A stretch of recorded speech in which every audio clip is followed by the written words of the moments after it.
In my childhood, I wasn't one of those with many friends. I had acquaintances with whom I usually went fishing or played sports, but we were never close friends. It wasn't until university that I made a true friend. Grant and I studied together. I was majoring in mechanical and civil engineering, while Grant was into engineering geology. We met not through studies, but through rugby.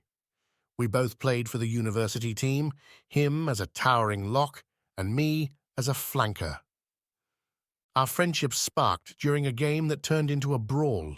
It started when an opponent swung at Grant, and I grabbed him, pulling him away and giving him a slight tap under the chin. Well, that's when the fight broke out. It was all fists and bodies flying everywhere, rookies and veterans alike. After the game, Grant approached me, placed his massive hand on my shoulder, and thanked me for standing up for him. Later in the club rooms, we had a scrap and completely wrote ourselves off. That was the beginning of a very close friendship that endured. After university, I took the easy route, landing a position in Wellington at the Ministry of Labour as a civil engineer in road and bridge construction. I say it was easy because it meant becoming a bureaucrat with all the perks that come with it. Grant, on the other hand, opted to get his degree and go abroad, ending up in South Africa, where he made a real breakthrough in diamond mining. Meanwhile, I toiled away as a civil servant, slowly climbing the bureaucratic ladder. Grant and I were complete opposites. He was a dynamic go-getter, while I was more laid back, inching towards retirement. I met the love of my life, Ashley Godin, at a rugby club awards ceremony. There was a women's netball team at the club, and she occasionally participated in such events as award ceremonies. Ashley, who had recently moved to Wellington to take a position at the Department of Scientific and Industrial Research as a scientist, joined the netball team to make friends. I spotted her across the room, and I was drawn to her like a moth to a flame. She was there with a group of her friends, having a great time. I managed to slip into her circle, and we ended up dancing. That was the beginning of a very brief but intense courtship. Ashley was incredibly outgoing, friendly. Opposites attract, they say, if I may sum it up in a nutshell. We got married 12 months later and began our life together. It was a typical marriage. We both worked long, grueling hours, busting our backsides, trying to save for our first home deposit. We chose a house in one of the coastal suburbs of Wellington, Lyall Bay, where our children, Sylvia and Clive, were born. He came home with a burning desire to become a winemaker. Saskia was stunned, but since he had a goal in mind, it didn't take him long to enlist her support. They put their house up for sale, and with Saskia taking charge of the matter, it sold quickly, and they left. It was astonishing when he whisked his family off to Otago. There was no history of grape growing in the region. If he had chosen Marlborough, I might have thought it made sense. But Central Otago. However, if Grant had an idea fixed in his mind, no amount of reasoning would sway him. He secured a plot of land blindly. They left with plans to plant the first vineyard in Central Otago. With his determination and plan in place, anyway, it was supposed to be his beginning of igniting the world and becoming a world-class winemaker. It became his dream, and like everything he did, he tackled it with tremendous. He eagerly threw himself into it. He was bold, fearless. It was something new for the region, as it wasn't a renowned wine-producing area, but he had a dream, and nothing could stand in his way. With his goal set and his unwavering determination to never give up, success was always assured. What shocked me was the unexpected phone call asking if I could spare some free time to come and help him with the building process. I chuckled to myself.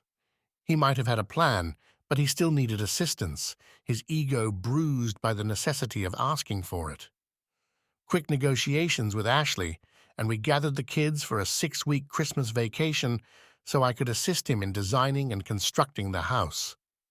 It was 6 weeks of fun. The kids got along great, and Grant and Saskia, they were like unofficial godparents. It was hard work. We busted our backsides again, starting the groundwork for the house. In the evenings, as it grew dark, we planted vines. My main mission was to set up a wind-driven irrigation system. It was a new approach to a real problem. Over the next year, I returned several times to help with the construction. Eventually, he got exactly what he wanted: a huge, sprawling house built from local timber and stone. It was a massive, imposing structure for the area, standing out even in that locale. Its entrance extracted straight from a Home and Garden magazine.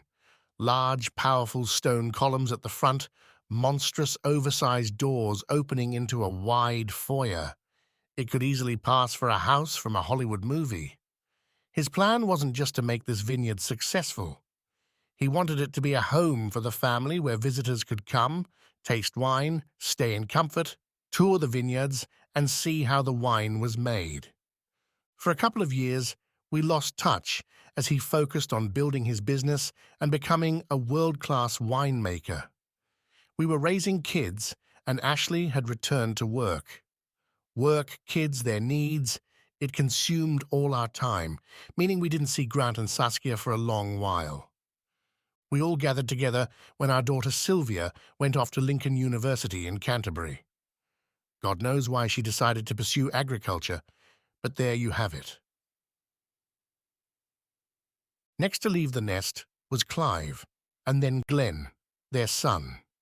Saskia acted like a mother hen and did a great job of looking after Sylvia in our place.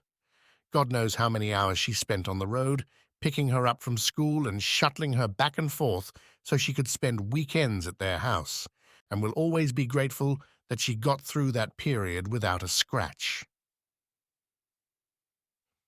When I turned 50, Ashley decided to throw a big party, and of course Grant and Saskia came to visit.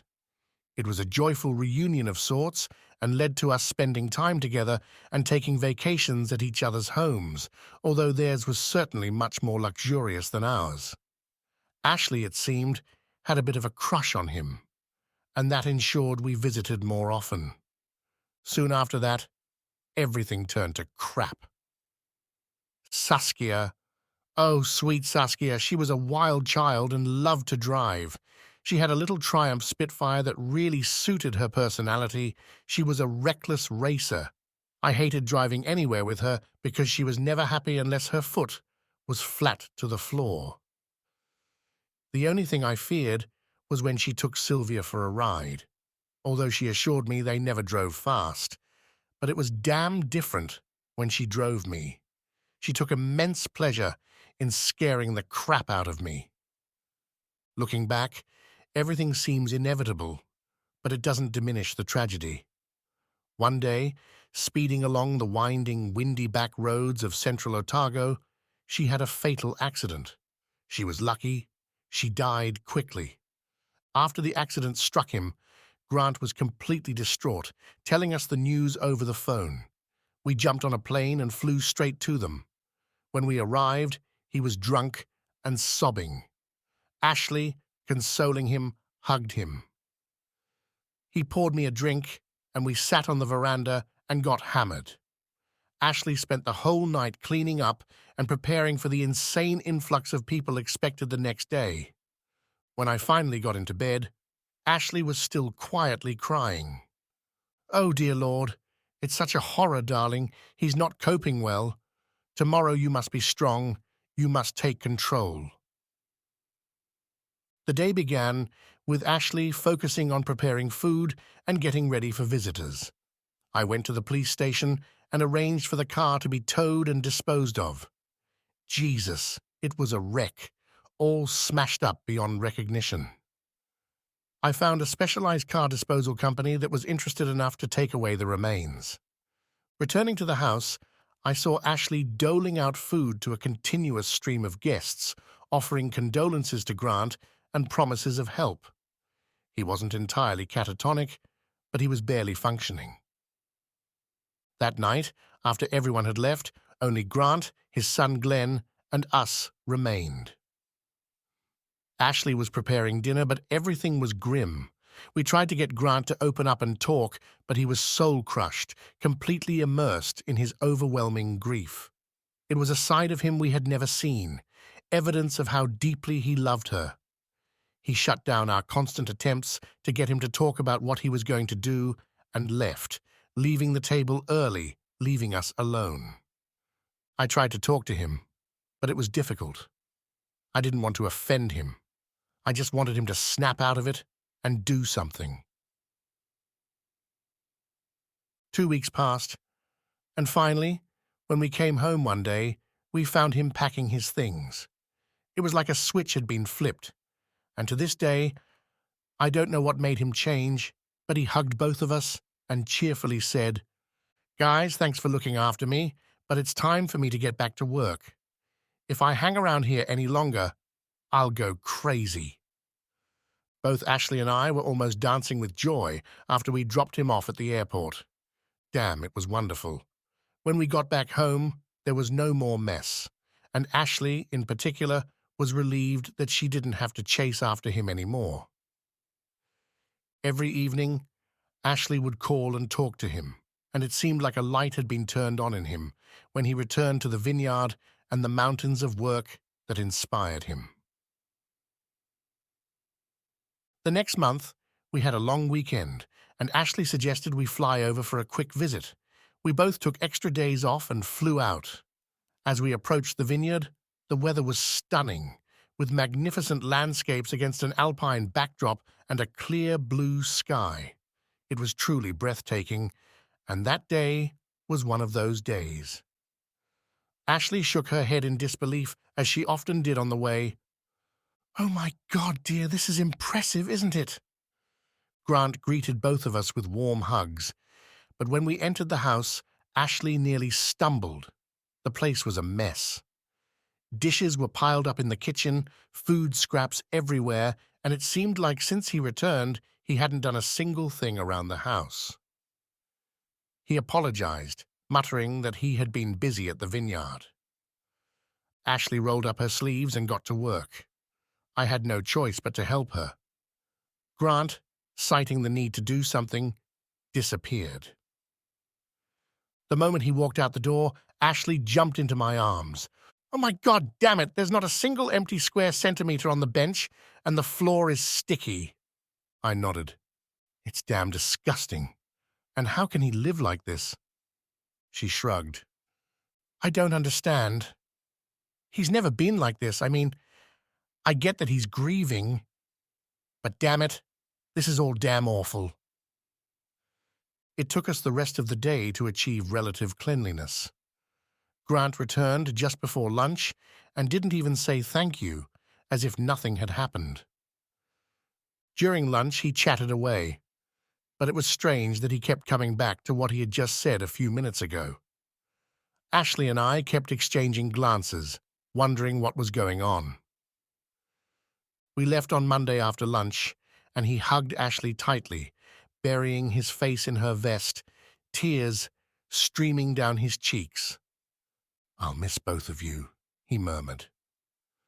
At home, Ashley was more worried than ever. She called him every evening, but he remained just as distant and incoherent. Ashley suspected he was drinking. On Thursday night, I returned home a little later than usual and found Ashley sobbing uncontrollably like never before. She looked terrified and deeply shocked. "Darling, what happened?" My first thought was, "The kids. Are they okay?" She looked at me through her tears. "It's Grant. He's been diagnosed with a brain tumor." She burst into even more desperate sobs. "He only has 6 months to live." I collapsed into a chair next to her, and she embraced me. "What do we do?" she asked. "Darling, there's nothing we can do. He might come back and live with us, and we can try to take care of him." She nodded through tears. "That's what I said, but you know what a stubborn bastard he is," she replied. "He refused. Maybe you can convince him." Later, I called him and offered for him to stay with us. Sorry, mate, but that's not happening. I need to be here to finish up at the vineyard. There are important things I need to take care of. He declined. I tried to persuade him otherwise, but he wasn't budging. We talked for a bit, but I didn't know what to say. I mean, Jesus, what can you say to someone facing a death sentence? Eventually, I was relieved to pass the phone to Ashley.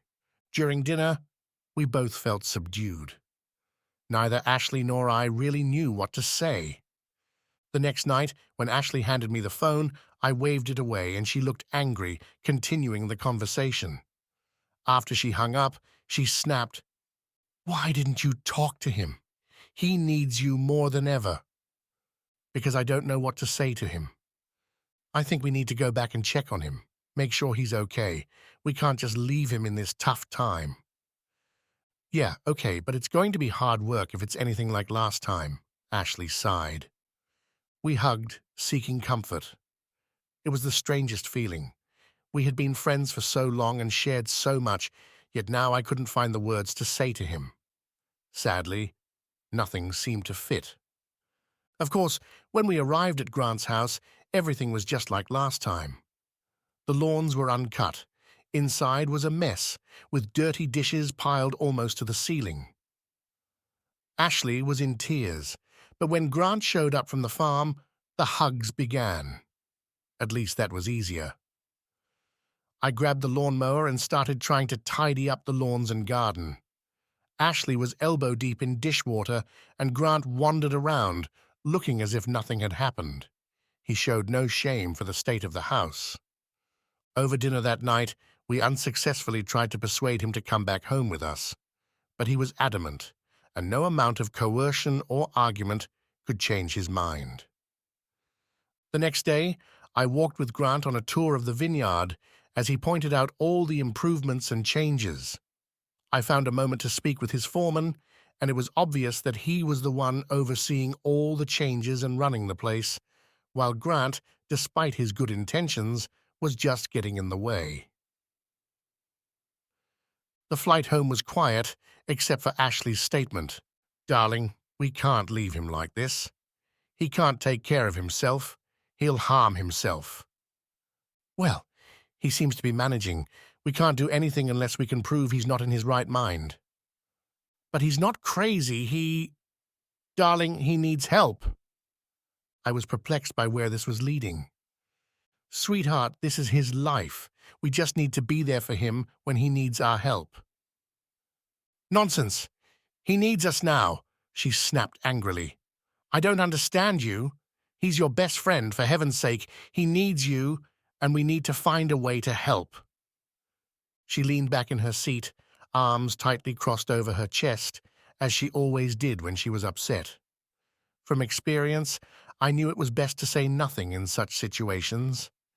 In Tuesday evening, I came home to find Ashley had prepared a lavish dinner, and that night we made love, after which she held me tightly against her body.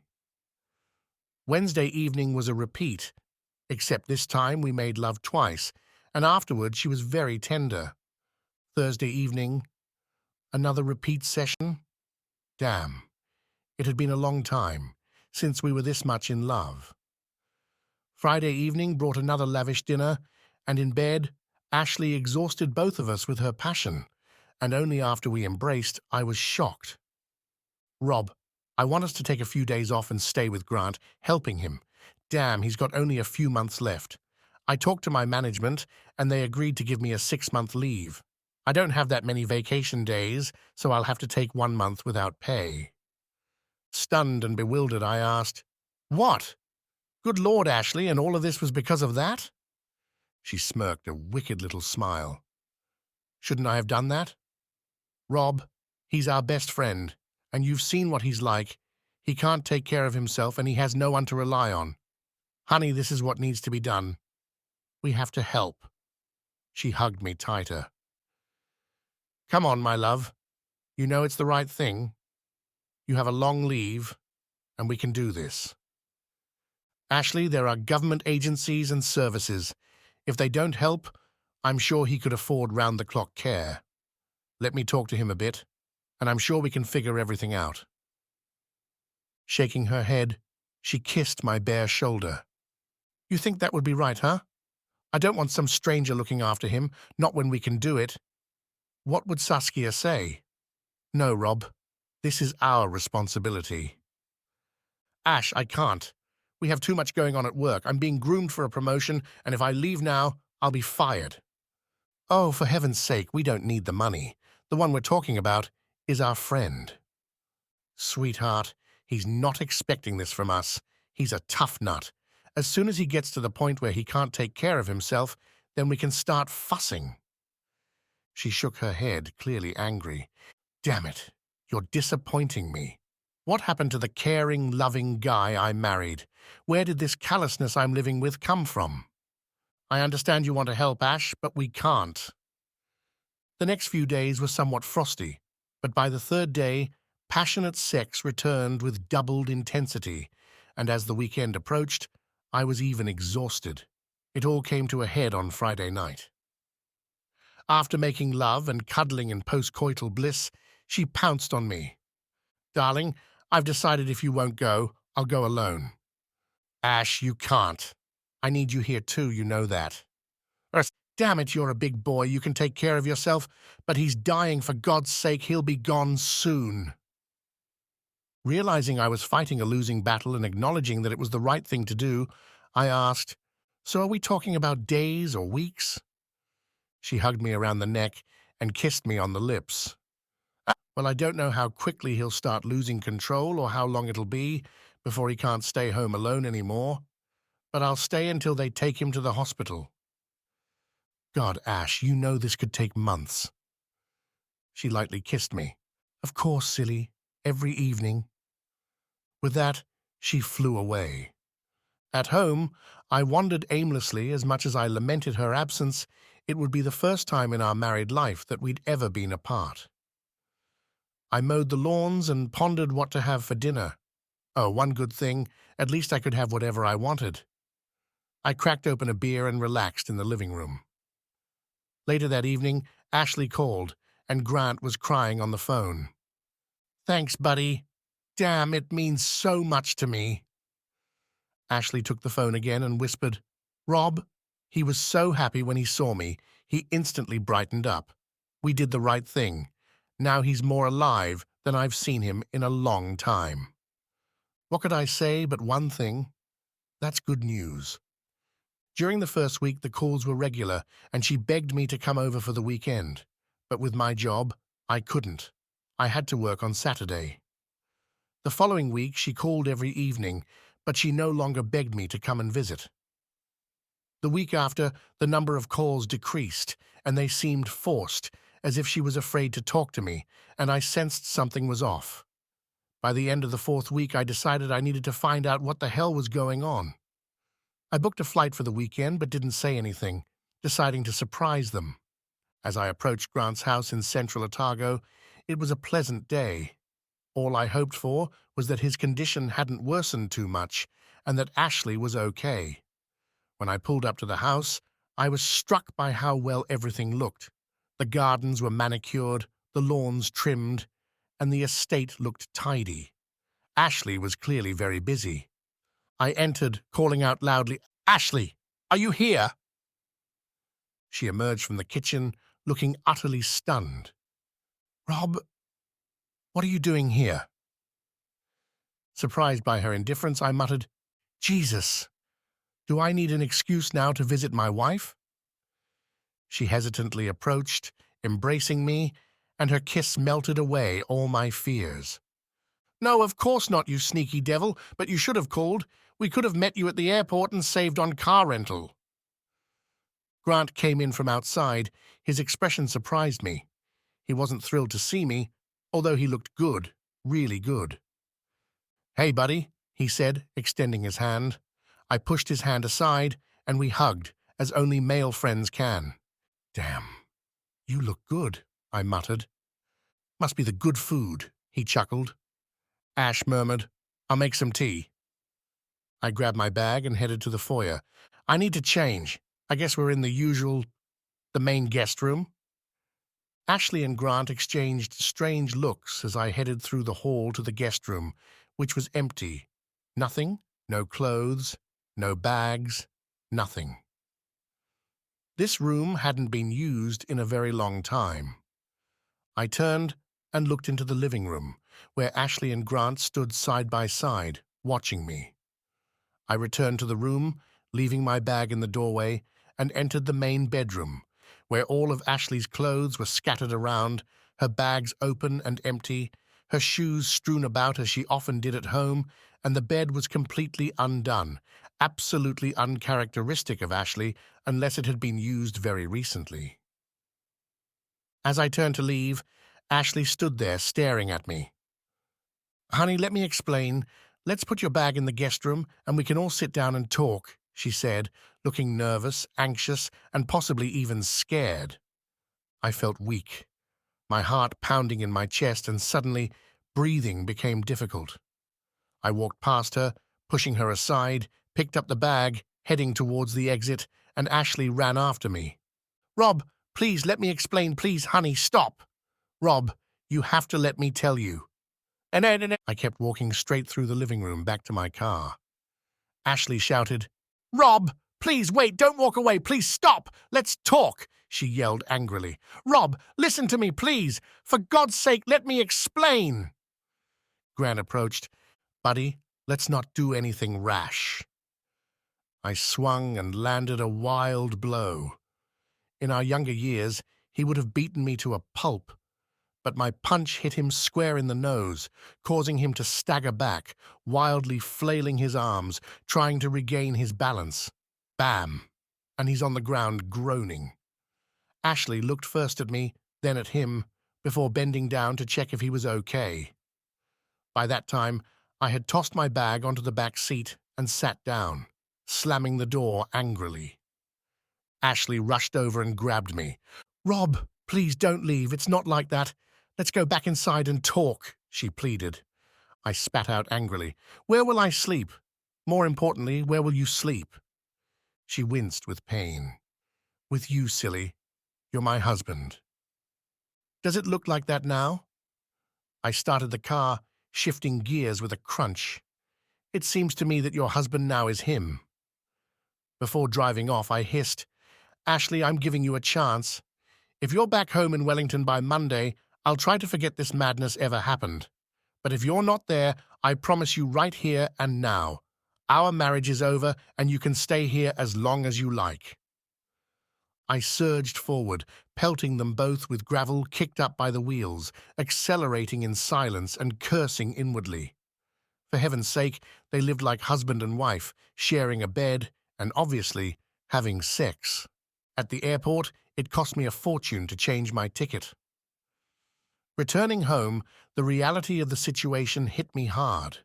My parting shot was the offer to forgive her, but sitting in the living room, staring blankly into space, I wondered, could I really forgive her if she came back? On Sunday afternoon, I received a call from Ashley. "Rob, can we take a breath and talk, please? Give me a chance. Let me explain what happened." "Fine. Explain it to me. Tell me why my wife is having sex with another man. Tell me why you're living with him like husband and wife while I'm living here alone." "Darling, it's not like that," I interrupted before she could continue. "And what? You don't share a bed?" There was a pregnant pause.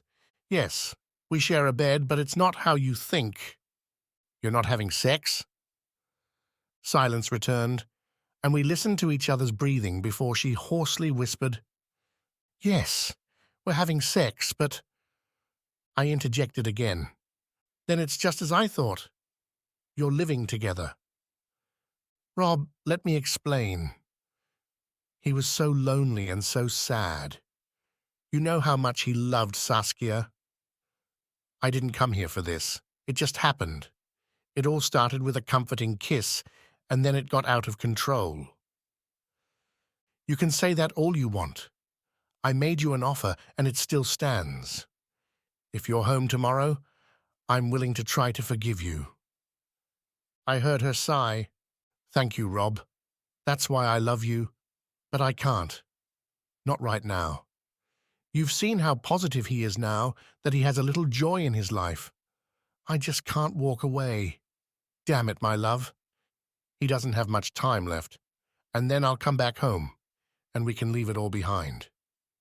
I think you misunderstood me. This is the only offer, Ashley. I won't wait. Either you're here tomorrow, or I'm filing for divorce. That's it. Then the crying began. Rob, he has no one else. We're all he has. You're wrong. All he has is you. To me, he's dead. You don't mean that, she snapped sharply. He's your best friend. You won't abandon him when he needs you. Ashley, listen to me. He's already dead to me. If you're not home tomorrow, I'll file for divorce. It's not a threat. It's a promise. And what, does our marriage mean less than this? Everything we've been through? And you're just going to throw away 25 years? No, not me, Ashley. It's your role, not mine. If it all ends like this, it'll be on your conscience. All I could hear was her sobbing. What were you thinking, Ashley? Jesus, what the hell were you thinking? She erupted into hysteria. I don't know, Rob. I just wanted to make his last days happy. I just wanted to make him happy in his final days. Come back home, and we can try to get through this. I promise I'll try to forgive. I'm sorry, Rob, but I can't do that. I hope you can forgive me, because I love you, and I can't imagine my life without you. Well, you better get used to it, because if you're not here tomorrow, we're definitely done. The next few days passed slowly. Work was impossible. I wasted time aimlessly, but I fought on. Staying at home would have been worse. The house felt cold at night, and my life felt empty. Ashley called several times and once handed the phone to Grant, but the moment I heard his voice, I hung up. My daughter called to tell me how proud she was of her mom and what a selfless act it was to go and take care of him. God, she compared her to Mother Teresa or damn Florence Nightingale. I couldn't bring myself to tell her the truth, but she couldn't understand when I told her to shut up because I didn't want to hear it. But that wasn't the only thing she wanted to tell me. She had another surprise. She got engaged and wanted to know if we could make it to her party in a month. I agreed, of course, and offered to pay, which made her very happy. What didn't make her happy was when she asked what I thought about her working at Grant's Vineyard. Her damn mother must have already talked to her and made an offer that I immediately rejected. Sylvie, the answer is no. I'll find somewhere better. She seemed embarrassed. Why, Dad? What could be better? It would be perfect. My anger got the best of me. Sylvie, if you organize it there, I won't participate and I won't pay. She seemed surprised. But it was Mom's idea. She said Uncle Grant might be there. Do as you wish, Sylvie, but if you organize it there, you'll do it without me. There was a pause as she tried to gather her thoughts. She went silent, saying she would talk to Mom and call back. Of course, less than an hour later, Ashley called. Dear Sylvie just said something silly about you not wanting to have the engagement party here. That's right, I spat out. She sighed. Dear, please don't be stubborn. It makes sense to have the party here. Grant is getting worse, and he won't be able to travel. Please, I beg you, don't make this any harder than it needs to be. What the hell, Ashley? I'm sticking to my demands. If she wants to listen to you, I won't be there, and I won't pay. Dear, Grant has already offered to cover it as his gift. If we have it here, it won't cost a penny. Sorry, but if you want me there, she won't be there, and he won't pay for my daughter's engagement party. Tell him to go to hell. Fortunately, after many phone calls, my daughter realized something was up and reluctantly agreed to have the party elsewhere. Through an old rugby buddy, I managed to find a venue in Hanmer Springs. Sylvia was just as happy as I was when I told her the news. It would be expensive, but I didn't care. This was also the push I needed to start the divorce process. 2 weeks later, the divorce papers were finalized and filed at the courthouse. Then they awaited Ashley's response to whether papers were sent via registered mail. If she didn't contest, all she needed to do was sign and return them, and the documents would be filed with the court. What the hell? That's all I heard when I answered the phone. Hi, Ashley. Good to hear your voice. Rob, what the hell is going on? It's simple, Ashley. I suppose you're talking about the divorce? If you sign the papers and mail them back, we can file for divorce, and it'll be finalized in 6 months. Rob, no. Are you kidding me?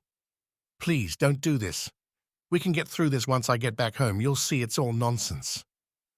Oh, for God's sake, Ashley, don't be ridiculous. I'm not going to wait around while you play happy families with the jerk over there. All I want is for you to sign the papers so we can both move on. No, I refuse. I don't want this, and I won't sign. Then send them back marked as contested. Either way, by the end of the month, we'll be legally separated. Darling, don't rush things. Sylvia's engagement party is in 6 weeks. Can't we wait for that? No, I'm not waiting. It's all been filed with the court. Contested or not, we'll be legally separated. You can fight the divorce, but when the judge finds out you've been living with another man for 3 months, I don't think you'll stand a chance. I'm not living with him. I'm taking care of a dying friend. Nursing doesn't require sharing a bed or having sex. Good Lord, you can be a nasty bastard when you want to be. I spent most of my free time helping plan Sylvia's engagement, and everything was going smoothly until she sent me the guest list, and Grant's name was on it. It led to another unpleasant call when I told her he wasn't welcome. She cried when I laid out my terms. Yes, it led to another unpleasant call between Ashley and me. She accused me of being cruel, reminding me that Grant was Sylvia's godfather and had every right to be there. That was the last straw for me, and I snapped, "No, as long as he's screwing you, he's not coming here." The engagement party was a big success for everyone except Ashley. She showed up alone. Most of the evening, we sat at opposite ends of the table. When the party really got going and the band started playing, Sylvia nudged me. "Dad, I don't know what's going on between you and Mum, but tonight you need to put it aside. I'm begging you, don't ruin my party." I hugged her and kissed her. "Okay, sweetheart, I'll behave." "Okay, then go dance with Mom. She looks like she's carrying the weight of the world alone." She said poor old Uncle Grant is really sick. As she nudged me, I walked across the room, feeling like 1,000 eyes were on me. I offered her my hand and led her to the dance floor. As we glided smoothly across the floor, she melted in my arms. "Oh, Rob, it feels so nice to be in your arms. Thank you for inviting me to dance." "All right. How are things?" I asked. "Okay, I guess, but Grant—" I cut her off. I don't want to hear about him, and I don't even want to hear his name." She tensed at my angry retort, but as we continued to sway, she pressed closer to me, and we danced in silence. After a couple of songs, she sighed. "Rob, I want to talk to you. We need to clear things up." "Not tonight," Sylvia already snapped at me. "If you're still here tomorrow, maybe we can find somewhere secluded then." She agreed. God, it felt so good to hold her in my arms. It just felt right. "Where are you staying tonight?" I glanced at her quickly. "At the Royal, in town." "I could come and spend the night with you," she whispered, her teeth nibbling at my ear. "No, thanks, Ashley. I don't sleep with other men's wives." "Rob, please don't start. Wouldn't it be bad to spend the night together? I love you and want you." "What's the matter? Is Grant so sick he can't get it up?" She pushed me away. "You're a vile bastard. I just wanted to spend some time with you, but if you want to know, Grant only has a few weeks left." "Tell me where he'll be buried, so I can come and piss on his grave." The icy, hateful glare she shot at me would have frozen the fires of hell. As promised, we met at the pub the next day. I had already ordered a glass of wine for her when she walked in. I didn't stand up as she approached the table. "What do you want to talk about, Ashley?" "As I said last night, Grant won't be around in a week or two, and I wanted to ask you to come and visit him. He wants to talk to you." "Oh, yeah? And which bedroom will I be in? Rob, please come. It's important. You're his best friend. Eh? No, Ashley, he lost that right the night he got into bed with you. He's not my friend anymore, and no, I won't see him. You can tell him that I hope his death is slow and agonizing to make up for my pain over the past 6 months. A dark expression came over her face. Please, Rob, just give him a chance. He needs to talk to you. Well, I don't want to hear anything from him. Listen, let's move on to something important. I want to put the house up for sale. We both need somewhere to live. Darling, that's part of what Grant wants to talk to you about. Please come and spend a few days at the vineyard and hear what he has to say. All I want is your agreement to sell. If you think you can buy out my share, we can settle. But if you can't find the money, we need to sell. I have an agent who has appraised it, and they're ready to list it for sale. I was surprised at how quickly the house sold, but I also received another shock. The Ministry of Labor had been privatized, and as part of the transformation, we employees were offered compensation for voluntary redundancy. My payout was quite enticing due to my long service with them, and I was leaving with over $500,000, so together with the proceeds from the house sale, I could very well become a semi-retiree, working part-time. Grant passed away the day after the sale. My son asked if we could go to the funeral together, and he was stunned when I told him I wasn't going. Dad, what the hell is going on? Things have been weird ever since Mom went to look after him. Well, son, the truth is that your mother and Grant were having an affair. They were living as husband and wife, so I won't be going. Damn, Dad, are you sure? Yes, I caught them in the act. Well, thanks at least for being honest. What do you want me to do? Son, this argument isn't for you. You do what your conscience dictates. My daughter begged me to come, and it was hard to compare the conversation with her to the one I had with Clive. But I didn't expect her anger. Dad, you have to go. Mom has lost her mind. She's your wife. She went into hysterics when I said, Not for long. Ashley called, pleading and crying. Rob, you're a cruel, heartless bastard. Why did you tell the kids? Because they made me out to be the bad guy. They were mad at me for not going to the funeral, so I explained why. Damn it! Now they hate me! Sylvie yelled at me. Clive called me some really nasty names. I'm sorry, Ash, but you dug this hole. Now you have to climb out of it yourself, she cried softly. At least come to the funeral. Please come. I can't go through this without you. My response was short. Hell no.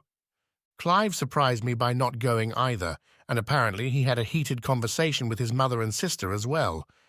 After the sale went through, I had nowhere to live, so I started looking for a new home. I wanted a small house on the Kapiti coast. While Ashley was at Grant's funeral, I was signing papers, and the following week, I moved. Since it was a summer house, coupled with the fact that it was a cash sale and vacant, taking ownership meant I could move in immediately. I received an invitation from the city notary to attend the reading of Grant's will, but declined, and he said, A little while passed before Ashley called and angrily spat out, Why, Rob? You know how he felt about religion. He'd be damn furious if he found out. Why didn't you just return everything? We could have used it on the vineyard, or Glenn could have made use of it. I don't give a damn, I growled and hung up the phone. Clive came to help me move into the new house, and he surprised me by bringing his girlfriend Alicia, a very attractive young woman. We had a great weekend, swimming and grilling. I was truly amazed by his choice of girlfriend. Unlike some of the bimbos he hung out with, she was very sweet, smart, and we got along great. In my situation, there were two paths to take: to complain about life and become bitter and twisted, or to keep living. I chose the latter, focusing on the good in life. Working from the spare bedroom, I began building my business as an engineering consultant. Finding work was fairly easy. I wasn't the only engineer-turned-civil servant who got laid off, and that created a gap that I was happy to fill with a salary more than double my old level. Within a month, I had more work than I could handle. Life started to get easier, and the oppressive anger began to fade. A persistent knock on the front door interrupted me from the rugby game I was watching on TV. When I opened it, there stood Ashley, looking more radiant and beautiful than I remembered. "Can I come in?" she asked. I opened the door. I was drinking beer, watching the game, with sandwiches for dinner. "What do you want, Ashley?" "I want to talk. See if we can somehow overcome all the anger and bitterness, Rob. I still love you and want to be in your life." Looking into her deep green eyes, all I could see was pain. "I don't think so, Ash. I once offered you a chance at redemption, and you turned me down." What was I supposed to do? He was dying, our best friend in the whole world. I thought that once you calmed down, you'd see that it's all nothing, that we could get through this. God, if you had just stayed there with me from the beginning, this wouldn't have happened. Yes, and if you'd stayed with me as I asked, this wouldn't have happened either. She sighed. Rob, he was our friend. That only makes it worse. Why can't you understand that? For God's sake, how would you feel if I had left with your sister and had a 6-month affair with her? How would you react to that? Darling, I know it was wrong. I'm not defending myself. I see the pain in your eyes. I've caused you pain, and I'm sorry, but we could leave it all behind. We could go back to what it was. Just give me a chance, and I'll prove it to you. I'll do everything to make it right for you. Tears rolled down her beautiful cheeks. I took a tissue and wiped her eyes. Ash, I'm not sure I can do this. I'm just starting to get my life back on track. We just have to keep moving forward. No, please, let me show you what you might lose. We could try again and see if we can make it work, and if not, what are we losing? Leaning back on the couch, I sighed. Ash, I can't do this. I really can't. She pounced on me like a tiger on a wounded gazelle, her arms wrapping around my neck and her lips pressing against mine in a deep and passionate kiss. It was wild and passionate, and it all ended in just a few short minutes. All my arguments disappeared, and we lay there with her head on my shoulder. The weekend flew by in the blink of an eye. Ash flew back to Otago to collect her things, and I returned to work. She came back on Wednesday with much less luggage than I expected. We settled into life together. It wasn't easy, it was tense, and we walked on eggshells. Ash, although living with me, was still deeply involved in managing the vineyard. Glenn wanted nothing to do with it. He was relieved when his father left half of it to Ash. It meant he could continue his studies, leaving everything in her hands. It sounds simple, but it infuriated me. I got tired of listening to her commands over the phone regarding various aspects of vineyard management. I could see she still had roots there, and it didn't take her long to start her subtle advertising. The opportunity to bring me back there was offered by Sylvie, whose wedding was approaching. Ash decided to host it at the vineyard, which sparked our first argument. When she mentioned it, I flinched and quickly objected. "No way, Ash! That's not happening!" "Darling, don't rush. It'll help us maintain the estate. We all love that place, especially Sylvie. She adores it." "She doesn't know him. She hasn't been there in years, and she had nothing to do with Saskia. Rob, she visited and stayed with Grant and me before he passed away. She adored him. They were close, and she loves the vineyard." "What?" I growled. "She stayed there with you? With Grant?" She nodded slowly, unable to meet my gaze. "So where did you sleep when she was there?" She reached out and grabbed my hand. "Darling, she already knew I slept with Grant." I pulled my hand away. "Good Lord, you couldn't have humiliated me any more. For heaven's sake, Ash, with our daughter under the same roof." Damn. Rob, she already knew. There was no point in lying. So what the hell was it when I told her? She already knew? Darling, she was just upset. She didn't want us to break up. Nonetheless, She was happy to see her mother screwing around with another guy, damn it. Let me tell you this. The damn wedding isn't happening there. I don't care how much you scream and yell. It's not happening, damn it. Rob, you're overreacting. Grant is dead, and the house belongs to us, to Glenn too. It's free. It'll be fantastic. Doesn't seem like it, damn it. I told you I'd never set foot in that place again. I'll start looking for another one. You'll break her heart if you do that. Yeah, and so be it. I don't care. Think it over, Rob. You could lose your daughter forever. Is it worth it? In simple terms, the answer, yes. I won't give in. That prompted her to start her onslaught. At first it was sex, and a lot of it, as Sylvie tried to make me change my mind with tears and guilt that Ash fueled with sex. When that didn't work, she sided with Sylvie and launched a full frontal assault. But I held firm, and slowly but surely Sylvie came around to my reasoning. I think perhaps Clive might have nudged her in that direction too.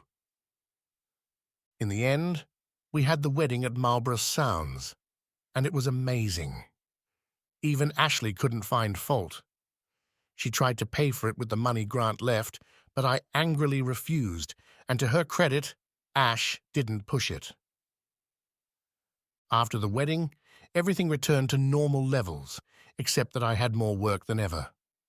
Ashley became nervous. I suppose she thought I'd buy into her mindset and move there. But with my business growing day by day and the volume of work I had organized, she could see her dream slipping away. Eventually, she realized it just wasn't going to happen. We tried. We really tried. But our hearts were never in it. It wasn't the same as before. I think we both even felt the love we shared, but couldn't make it all work. She wanted to live at the vineyard, but since her desire affected me, it didn't happen. One evening I came home from work late at night to find her packing. When my arrival interrupted her, she whispered, "Sorry, Rob, but this isn't working." I shrugged. Agreed. I guess not. She flew out the next day, and I wish I could say I missed her, but the truth was that the tension was gone. I could breathe and not worry about saying the wrong thing. Sure, I didn't have sex and intimacy now, nor the warmth of a body to cuddle with at night. I pushed her out of my mind. She called from time to time, but in all respects, she was already gone. I focused on the house. I added another project with a huge veranda to maximize the ocean view. I hired an office assistant, a single mother who lived up the road. She had a 14-year-old son. Her husband had run off 6 years ago and left her with the child, and she had been struggling to cope ever since. She turned out to be a godsend for the office. Although I didn't need her full-time, it was evident that she needed the money, so I took her on full-time to provide her with an income. When Ruazine had to work late, her son Alec would spend time at my house, and we developed a bit of a relationship. He wasn't dumb, but he struggled in school, so when I saw him doing his homework, I started helping him, tutoring him. Ruazine offered to work overtime for tutoring sessions for free, but I was just glad to help. Ruazine was a very attractive woman, 15 years younger than me, so I didn't see any chance for romantic involvement and figured there wouldn't be any interest from her towards an old fart like me, especially since I had become a bit of a workaholic. But I was wrong, and after she had worked late one evening and I was helping Alec with some math, I asked if they wanted to stay for dinner. This dinner became a regular thing for us, with everyone taking turns cooking. It wasn't a sudden explosion. One evening, Alec was out, visiting a friend's house, but Ruazine still stayed for dinner, and over dinner we had a few drinks. Sitting together on the lounge chair overlooking the ocean turned into kisses. Ruazine and I became a couple. Clive, my son, was the first to meet her when they, along with Alicia, his girlfriend, came over for the Queen's birthday weekend. They didn't just come for a visit, but came to announce their engagement. It was a cheerful weekend. The weather was fantastic. Clive and Alicia got along great with Ruazine, and they loved the house. The renovation impressed them. As we were having dinner during the barbecue, Alicia asked, "Could we possibly have our wedding here?" I laughed. "Well, of course, that would be darn perfect." She hugged me. "Thank you. My parents don't have much money, and I know they're worried about how they'll afford our wedding." "Rubbish, Alicia. It would be an honor for me to play the role of host." Clive hugged me tightly. "Thanks, Dad. Is it okay if Mama's here too?" Ashley wasn't impressed when Clive relayed the news to her. She repeatedly tried to convince him to have the wedding at the vineyard, offering to pay for everything, but he was firm in his refusal. After Ruazin and Alicia, who had become friends, sorted out the details, it didn't surprise me when Ashley called me and asked who Ruazin was. When I told her that she was my girlfriend, she became very quiet and thoughtful before starting to complain. "Rob, she's cutting me out of everything. I want to help. But every time I talk to Clive, he says Ruazin has already taken care of it. I have nothing to do." "Well then, just relax, come and enjoy. He's my son, Rob, and I want to help. Just talk to him. Let me help or pay for something." After promising to talk to Clive, I hung up the phone and felt her pain. The relationship between Clive and Ashley was strained, and I felt sorry for her. When I spoke to him, he promised to come up with something. Dealing with Ruazin was trickier. She ruthlessly took charge of everything, and she seemed a bit puzzled when I asked her to involve Ashley. She didn't argue with me, but I could tell she wasn't exactly thrilled about it. The wedding weekend arrived, and Ashley and Sylvia with her husband showed up. They came together and stayed at the same hotel. It felt like a battlefield. Ruazin, on her part, spent hours preparing for their arrival, and I must say she looked very good. When I introduced them, the atmosphere was tense and claws were out. It was obvious they wouldn't be friends, let alone get along. Sylvia, of course, sided with her mother. Clive and Alicia acted as peacemakers. Their relationship with Ruazin had already solidified. The first evening after Ashley's arrival was the one that gave me some pleasure. I offered her to stay at my place, but instead she decided to book a hotel. As I gave her a tour, showcasing the new extension and improvements, she walked into the master bedroom. I heard her deep sigh, and I couldn't tell if it was because of the stunning view of the coastline or because there was clothing scattered everywhere, mostly lingerie, Ruazins, and the bed was neatly made. I saw Ashley flinch. Yes, that definitely wasn't something she'd want to see. Ashley couldn't get out of here fast enough. After the wedding, when Clive and Sylvia left, I arranged for Ashley to come over for dinner. We had things to discuss. We quickly grabbed a bite on the veranda, and it was a perfect evening. The sun was setting behind the horizon. There was no wind, just a splendid, pleasant evening. After the meal, she stared at me with a cold gaze. "I guess it's final. You're not coming back to the vineyard, are you?" I chuckled. "No, Ashley, I never intended to. I regret how everything turned out." She nodded. "But not as much as I do. Rob, I can't apologize enough for what happened. I know you won't believe me, but I still love you. I still can't imagine my life without you. Until this weekend, I hoped you would change your mind, that you would understand that we can still make everything right. We just need a lot of love to clear our heads. I hoped that we could fall in love again and spend our days at the vineyard. Ash, I still love you. I'll always have feelings for you. We had 25 years of shared memories and good times, and they'll always remain. The bad news is that we tried, and it didn't work out." "Yeah, but Rob, we tried here. And this house, it's not for me, this house. It's not for us. Why don't we try at the vineyard? If you just set aside your anger, move on, and give everything a chance. Rob, you enjoyed it there, and you could do things your way. Imagine what you could make of it, and that's what Grant wanted." She tried to the end. I laughed. It was so funny. You didn't get it, Ash. I don't give a damn about Grant. He was dead to me long before they put him in the ground. But why? Why can't we try? I've moved on, Ash. I gave you plenty of chances. I begged you to come back home. You chose him over me. Now I have a woman, and she means a lot to me. Those weekends I went there. If we had gone home, we could have gotten through it. But not now. Rob, it was just sex. Only 6 months of our lives. We could spend the rest of it together. We could grow old together. It wasn't just sex, Ashley. It was a lie. And if I hadn't gone there that weekend, I would have never known. You would have kept me in the dark. I didn't want to hurt you, God. I was thinking about how to tell you. Grant begged me to confess. But I didn't want to hurt you. Well, you made a mistake. Sorry, Ashley, but it's over. I have a letter from Grant. Can I give it to you? He wanted you to read it. Tear it up, Ashley.